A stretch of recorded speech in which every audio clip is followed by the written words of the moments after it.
Thank you, Doug, and thanks to all of you. A fun fact about my life is I've never been to New York City.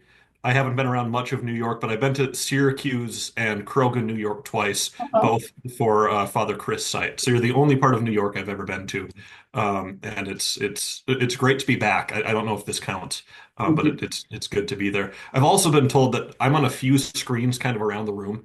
And so don't worry, I'm aware of that. So if you're like looking off to the side, I'm not offended. Just kind of do whatever works best. But yeah, again, thanks, Doug. Thanks, Father, and thanks all of you for the invitation. To say that I work closely with Monsignor Shea might be a little exaggeration. I do find his typos. He doesn't make many, but that's kind of where I come into the picture. But I know that this entire Lent, that your Lenten series every Wednesday is on this book, Religion of the Day, which would have been introduced to you in a previous session. And I was asked to explore the second and third chapters of this book, which are pretty dense because that's the part of the book that lays out what this religion of the day believes. It lays out kind of the principles of the modern West.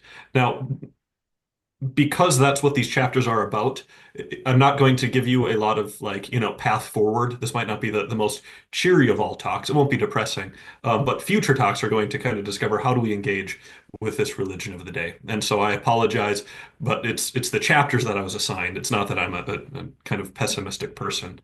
Um, as a just kind of additional note on that, if anything that I say kind of strikes you, I do recommend you look at the book itself. The book it's pretty deep and it uses a bunch of great information that I just kind of had to cut for time. So what I'm going to do tonight is more kind of describe what the book has to say rather than argue for a lot of those points. I'm plenty argumentative by nature, but again, we just kind of had to cut some things for time. And so without further ado, I just want to set the stage for tonight. So I want to make 3 points about this religion of the day. That'll probably be, something of review for those of you who were present for last week's talk. And I guess it'll just be a simple introduction for those of you who this is the first talk you could attend. But of these 3 points, first, there's a very real sense in which all human beings are religious. Now, obviously, not everybody believes in God, and not everybody belongs to a formal religion. But in this particular context, we're using a broad definition of the word religion to be something like a set of beliefs and practices that provide a structure of meaning and a narrative for human life. A simple alternative could be something like religion is the narrative that you accept as true and act out of consistently. That's kind of a fancy way of saying we all have a worldview, and these worldviews are the architecture, it's the structure through which we approach the world. The things we believe, the things we take for granted, or just the kind of color all of our experiences. And so this is the sense of the word religion we're using when we say that all human beings have a religion. So that's the first point. The second point of context. The modern West has a vision all of its own. And so formerly, if we go back enough centuries, the West was founded upon Christianity. And this isn't just some theory, this is settled historic fact. In fact, if you go all the way back to the year 800 and look at the Emperor Charlemagne, when he was kind of founding this Holy Roman Empire, that was the first time Western Europe had really been united since the time of the original Roman Empire. It was very explicit that Christianity was the glue that bound these people together, right? And so the idea that Christianity, that the West was formerly Christian, is settled fact. But it seems like today we're no longer a Christian civilization. And that's a talk all of its own. But the idea is we still see the vestiges of Christianity all around us. And that's a point that'll kind of reverberate throughout this talk. And the third point, the modern West is unique amongst human civilizations, not just on the earth today, but even historically, in that it tends to deny that it possesses such a religious vision. I like to use the example, I work in higher ed, and when we say something like a public university, when we hear the word public as modern Americans, we think, oh, it's not religious. Well, I mean, public is a statement of like who the stakeholders are and where the funding comes from. The idea that public equals non-religious, that's not necessarily something that should be taken for granted.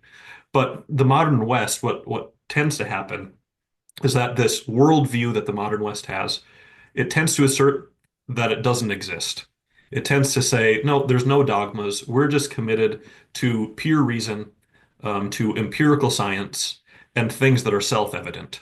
So we don't have dogmas. We just believe in things that are self-evident, and then you can run off and kind of have your own religion.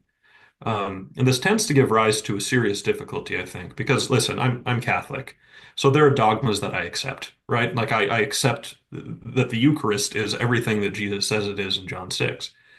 I'm aware that's a dogma, so I'm aware it's not self-evident, and so I'm able to reflect on it. And if somebody critiques it, I'm not shocked, to have that conversation. Um, so what I'm getting at with the modern West is a lot of the principles that are held by the modern West, these dogmas, because we're not aware that there's this modern Western religion, you can't really receive critique about something that you think is self-evident. And I think that's why we see just kind of a breakdown of discourse. And so, okay, all of that's well and good, right? And this idea that we're going to talk about the religion of the day, all well and good. But why should we concern ourselves with any of this? Admittedly, I don't know you, but I assume you have plenty going on in your lives already. And so why do we need to add this to your plate? So I have two reasons for you. The first reason why I think it's important that we discuss the religion of the day is that it's the religion that surrounds us, right? And so, in kind of exploring the principles of this religion of the day, it'll help us to understand our neighbors, our social institutions, and the media, social media, news media, entertainment media. But second, the second reason why I think it's important that we study this religion of the day, and I think this is the more important reason, is that this religion of the day is something that we as modern Westerners are constantly being converted to and from which we need to be converted. So I'm in no real danger of losing my Christian faith to paganism, to Islam, to Hinduism, to Judaism. We could go down the list. There's all sorts of faith traditions that I'm not really tempted to convert away from Christianity for. So if I learn about them, that might help me understand my neighbors, which is a good thing, and it might be edifying, which is, a good thing. But with this religion of the day, this is something that we tend to embrace, again, even as Christians living in the modern West in little ways every single day, often without realizing it. And so this religion of the day is not just something that surrounds me, but it's something that I'm already kind of an adherent of, right? And so learning about this, I learn about some of the ways that I myself need to be converted. And again, it's from the news media, it's from social media, it's my neighbors and Netflix. Not to pick on Netflix in particular, but Netflix, all streaming services, all TV. That's where I received this religion of the day. I'm going to go off script, so this example might kind of fall apart. But an example that often strikes me is that of Frasier and Seinfeld, two TV shows that I love.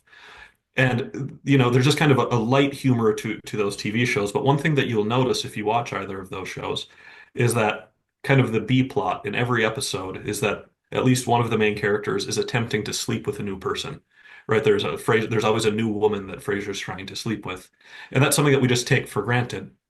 And you can only kind of swim in those waters for so long before it starts to affect you. That's just how adult relationships are presented. And so those are kind of the small ways that we can receive this religion of the day through osmosis. And so now let's get into this religion of the day. Again, the book does a really good job of describing it in kind of like very great terms. It's hard hitting, but I'm trying to kind of just wave at the contours of it.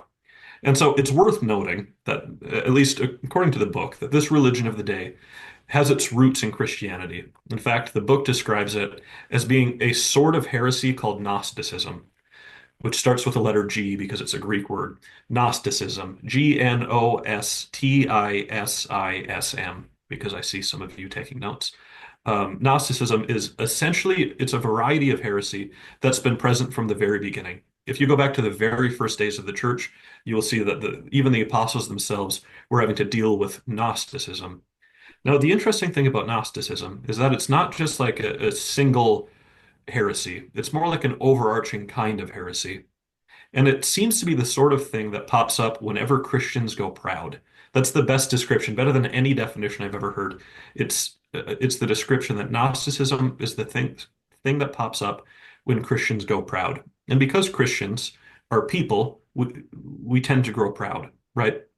And so what often happens is this Christian call to greatness and this Christian call to reform our lives can tend to get away from us. And we stop relying on humility and grace and right worship.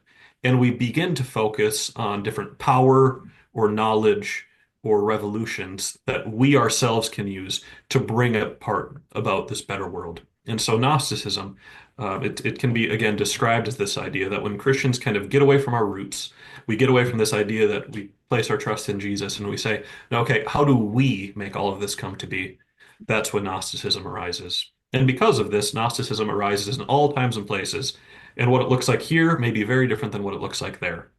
But the reason I bring all of this up, and I think this is the reason the book gets into it, is if this religion of the day has some roots in Christianity, if it's kind of more of a Christian heresy than it is a religion all of its own, it shouldn't surprise us when we as Christians feel like we fit in to this modern culture, right? It shouldn't surprise us when the culture seems to resonate with Christianity in shallow ways. And so, most of us as Christians, we tend to dress the same as non-Christians. We tend to speak the same. We tend to go to the same sorts of places. We tend to, do the same sorts of things with our free time. We tend to watch the same sorts of TV. And so most of the time, we don't really feel the sense that we're strangers in a strange land. But when we do feel it, it tends to be pretty pronounced. And I'm thinking here of like hot button social issues, right? We kind of go about our day thinking, oh, we're just Westerners like anyone else. And then again, these hot button social issues arise and we realize, oh, there's a deep chasm between us and some of our neighbors. And so again, if Christian civilization, excuse me, if Western civilization can be traced back to this previous Christian civilization of the High Middle Ages, it shouldn't be any surprise to us that we would see some sorts of vestiges and resonance. Um, Anywhere that pride grew, anywhere that pride grows in the human person, and we attempt to remove God from the equation, which in the West we did first from the public square. In the Enlightenment, we said, let's just get God out of the public square. I'm sure things will be fine. Um, Despite all those changes, sorry, I clearly kind of lost my sentence there. So that sentence just failed, but you got the point. And so, whenever whenever pride arises, we tend to get away from ourselves, and that's what happened in the West. But again, the sorts of Christian vestiges that I'm looking at here would even be like our moral language, right? The moral language of the day. On the surface, we tend to talk about the same things that a lot of our secular neighbors talk about. Words like justice, mercy, fraternity, human dignity. Those are concepts that just kind of stuck around. The secular West and the Christian West both use those terms. But because we now kind of think differently and these terms are founded upon different visions of the world, it doesn't take much digging to realize that that resonance is actually pretty shallow. And so I quote Saint Irenaeus, who said this about the Gnostics of his own age, which was in the 100s. That's a while ago.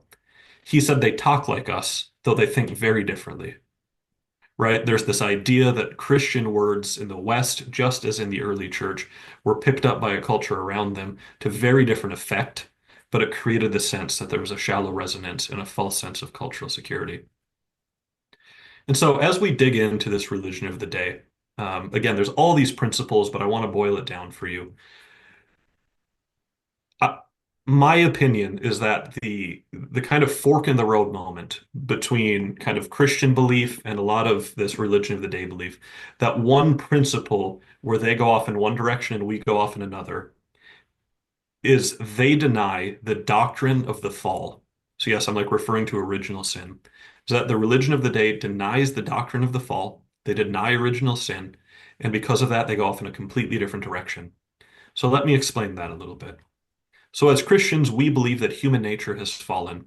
We are created to be in communion with God, and our first parents cast him aside. That's the story of Adam and Eve in the Garden of Eden.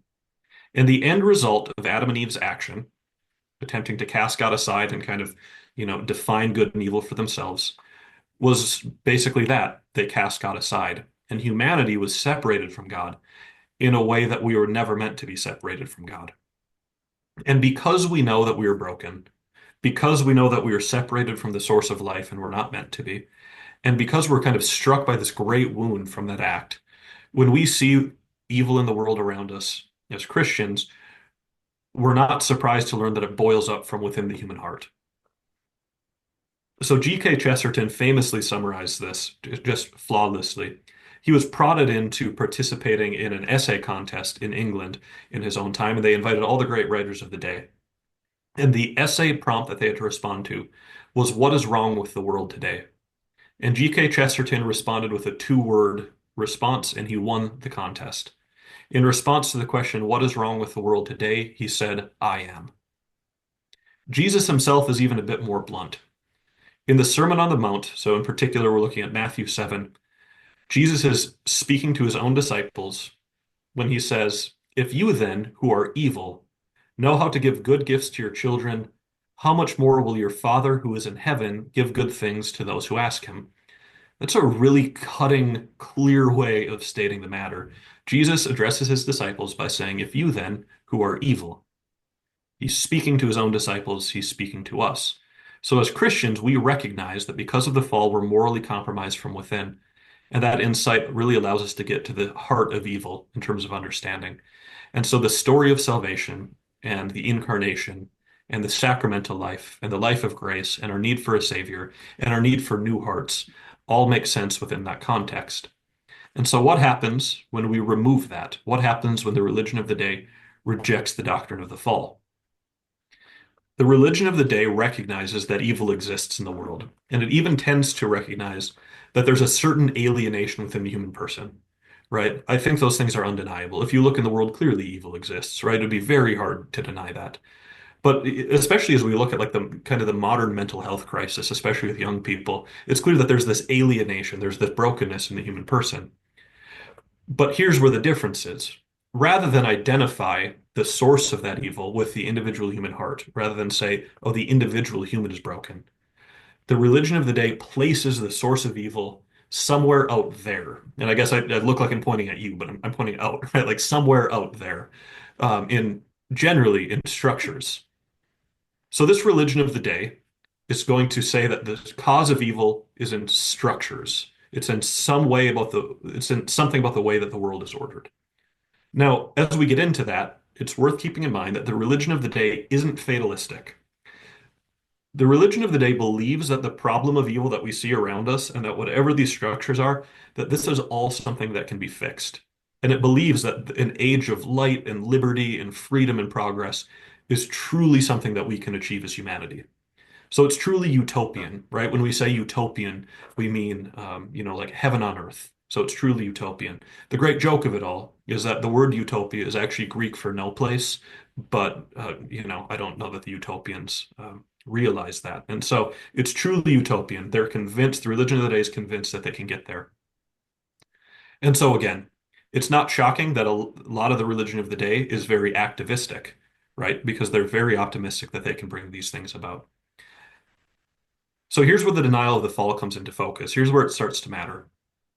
Because the cause of evil and alienation is not to be found within ourselves, but instead from some existing order out there, the secular plan of salvation, this plan of salvation is not going to focus on reforming one's own life, but instead is going to fixate on some external structure or structures that are identified as being the root of the problem. So here's how the thinking goes. If only this structure can be cast aside, if only this norm could be kind of cast aside, humanity would be free to flourish. Notice that this takes for granted that if left to its own devices, humanity would flourish. In other words, that just goodness would pop up everywhere. And so let me give an example of this one taken to the extreme. Now, I'm not trying to wade into politics, but I'm going to give a somewhat political answer or example. And so please give me a little bit of grace while I try to articulate it. But I'm going to look at the extreme iteration of the defund the police movement. Because I think it puts words to these things in a pretty profound way. So I'm not looking at, debates about individual budgets, reallocation, but I'm saying there, when that kind of popped up, I think it was 2022. I don't quite remember, several years ago when that started to pop up, there were actually people who were very clearly saying we need to cut police budgets to almost nothing or in fact to nothing. And we need to take those funds and put them in after school programs, in economic equity programs, in kind of counseling services and domestic dispute resolution specialists. And if we did that, we wouldn't need police, right? What it's saying is, okay, there are some bad structures out there, and if we can just kind of tweak those, you won't even need police. Everybody will be great. The only reason anybody acts out is because they're victims of some sort of structure. That was tried most particularly in the city of Minneapolis, and it really didn't work, right? It objectively didn't work. So within this religious scheme, then, humanity, again, not quite surprising, is divided into two antagonistic types. There are those who have embraced this new age of freedom, and they're the ones who recognize the bad structures and want to tear them down. And then there are those who are still tied to the old age, to everything that's come before, and thus kind of support the evil structures and stand in the way of the human good. Again, because we've denied the doctrine of the fall, we're not going to have the same tendency to say there's an admixture of good and evil in every human heart, but it becomes much easier just to say, okay, which structures do you support? And that kind of tells us all that we need to know. It denies the idea that humanity is in need of a savior. Nope, there's just the two types. And whether we call them the tolerant versus the hate mongers, the victimized versus the privileged, the egalitarians versus the racists, and so on and so forth, the pattern is the same. There are those on the right side and the wrong side, full stop.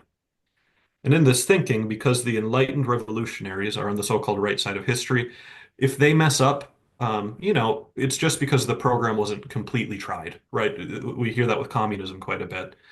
Communism hasn't worked because it hasn't been tried perfectly. No, it's been tried, right? Right, it's definitely been tried.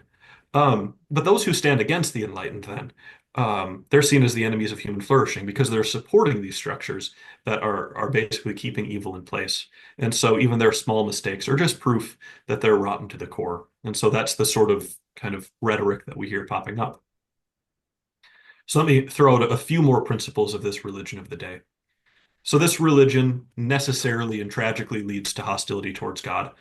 The thinking generally goes that, well, either God created this order, which is the source of evil, or he's allowed it to exist throughout the entire history of humanity. And so the God who created that might not be the guy we need to turn to. I think it also plays in that oftentimes former religious beliefs and structures are often greatly entrenched in human societies. They often are the glue of human civilizations. Former religion is generally identified as one of the causes of evil because if things aren't working and we need to identify structures, we're going to look at the ones that have the most impact. Nevertheless, this religion of the day, again, they are optimistic about their ability to bring about this world. Um, they offer a high but ambiguous moral call. The religion of the day resonates with Christians a lot of the times because not only do they use similar moral language, but they're often looking at legitimate, genuine cases of injustice, right? They're calling out things that are often legitimately morally problematic. And so, in calling out all sorts of injustice, the most kind of committed adherents can serve as really attractive models for those of us who want the world to be a better place. However, devoid of the doctrine of the fall, the tendency will never be to look at reform of one's own life. And it will be this idea again that I need to fix something outside of me. So I'm reminded of an article that was written about 15 years ago called The Beauty of the Ethical. And it's in First Things, so if any of you want to read it, it's not a super long article. But the author basically makes the points I've been making and then says, it seems that in the modern West, there's something about Catholicism and evangelical Christianity and just kind of that sphere of people who our moral call in life is directed at small things. We're constantly reminded of the importance of the widow and the orphan, which I think we could translate in our daily lives to taking care of the people in our community in a tangible way. So morality isn't just something out there, but it's how I treat the cashier at the grocery store, right? It's how I interact with the students who are put into my care. It's how I speak to my family and my loved ones. The religion of the day, on the other hand, does not fall into a lack of morality. But because they're not as focused on the reform of kind of their own heart, the look tends to be more like morality is going to be played out in just who I vote for and in the places that I donate my money and in the causes I support in general ways. And again, it's not saying that that doesn't matter who you support and which movements you support, but there's a lot more to life than that, right? And so it's easy to get caught up in those high things and forget kind of the human scale, as we can call it, the day-to-day things. So based on all that's been said, up to this point, it follows that the religion of the day will seek to bring about its new world through human effort and human means. The modern strain, as we can say, is very interested in technical knowledge and technological advancement. Again, that makes a lot of sense. Technology has improved our lives in a lot of way. But again, if God doesn't exist, then the only way we can bring about utopia is through our own means. And if God does exist, there's, some people who kind of adhere to the religion of the day do believe that God exists. It would, on all this thinking, it would seem clear that he's left this whole utopia business up to us. And so either way, it tends to resolve to the idea that it's all up to us. Now, the favored human method of the religion of the day in bringing about this utopia is revolution. And this has been going on since the Enlightenment in the late 16th century, 17th century. So by revolution, we mean the annihilation of the structures of oppression. That means, so it's the means by which revolution is the means by which the adherents of the religion of the day will bring about this new age of freedom. It's through the destruction of this structure or that structure, this norm or that norm, that goodness will be allowed to prevail. And the thing about revolution is that it tends to demand that we're all angry. And so revolutionaries need to get people angry so that everybody will kind of work together to tear these structures down. So I think it's helpful here to distinguish between revolution and Renaissance. So I'm not saying that revolution and Renaissance are the only two sorts of human activity, but they make a little sense when you align them up next to each other. So again, revolution is the annihilation of structures. Renaissance means rebirth. And until the Enlightenment several centuries ago, until the Enlightenment started several centuries ago, throughout the history of the West, we actually saw a lot of not revolutions, but renaissances. So there's obviously the big Renaissance that gets the capital R and the word the in front of it. But before that, there were all sorts of smaller Renaissances that were occurring in different parts of the West. And you can kind of just trace the life of the West in terms of those Renaissances. Now, a Renaissance, a rebirth, the unofficial motto of these Western Renaissances was ad fontes, which just means to the sources. So the Renaissances, their motto was to the sources.